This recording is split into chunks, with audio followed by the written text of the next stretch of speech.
Oh no, it's not even close.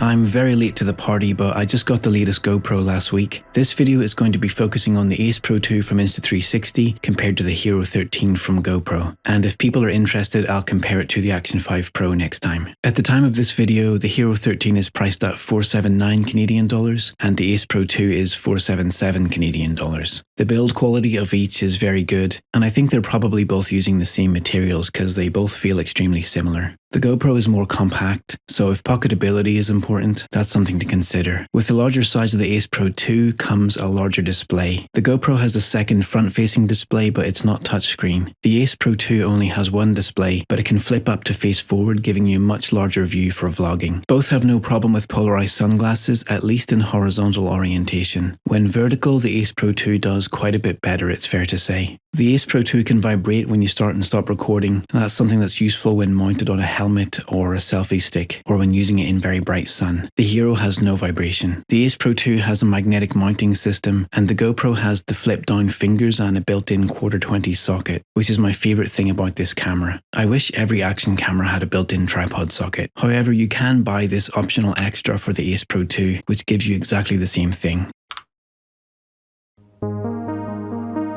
Both can shoot in 4K. The GoPro can go a step higher to 5.3, while the Ace Pro 2 can go to 8K. I'll start by comparing the highest quality that each camera can provide. I don't think the difference is massive, but the 8K of the Ace Pro 2 definitely looks better to me.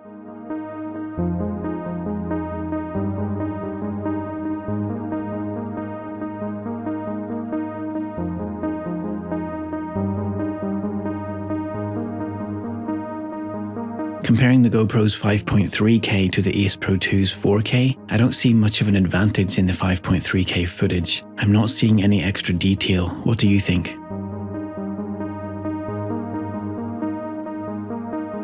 Moving past resolution and just thinking about how the footage looks overall, I'm a bit disappointed in the footage I'm getting from the GoPro. It's not bad, it just looks a bit more harsh, less colourful, and it blows out the highlights too often.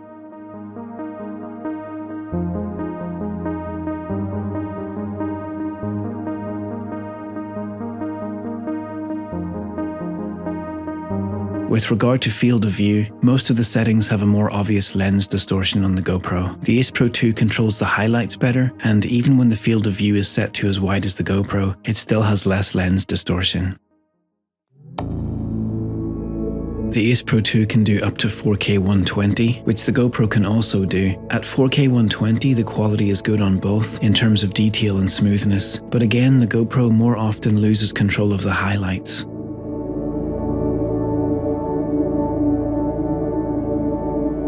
The GoPro can go even slower at 2.7K 240.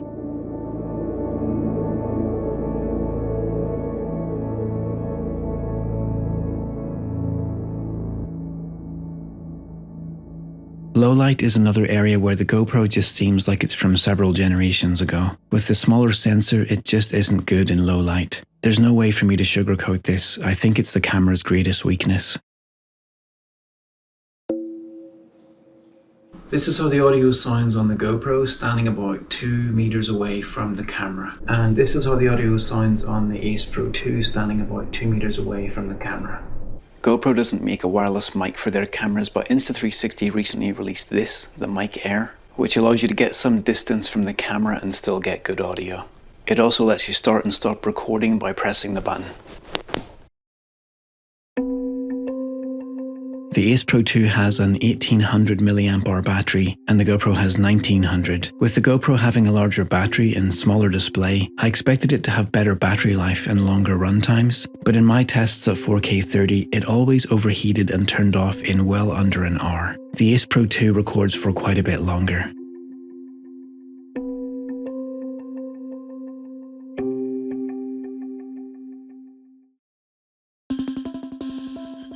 You can probably tell by now that I'm quite disappointed with the GoPro. It's my first GoPro since the Hero 10, and I thought things would have improved a lot since then. When I went into this review, I expected to feel that the GoPro would have fewer features but probably better video quality, especially when comparing 5.3K to 4K, but it seems I was wrong. In my opinion, the footage just doesn't look as good. It looks like footage from a few generations ago. The colors can be a bit too cool, the dynamic range isn't great, and it blows out the highlights too often. The low light performance is really weak, surprisingly bad for a flagship camera from such a big brand. The recording time is worse than I expected, and it overheats. I'm not enjoying the user interface. I think other companies do a much better job in that regard. And so I'm sitting here trying to think of what I like about the Hero 13 more than the Ace Pro 2, and all I can come up with is this: the tripod socket. That's my favorite thing about it.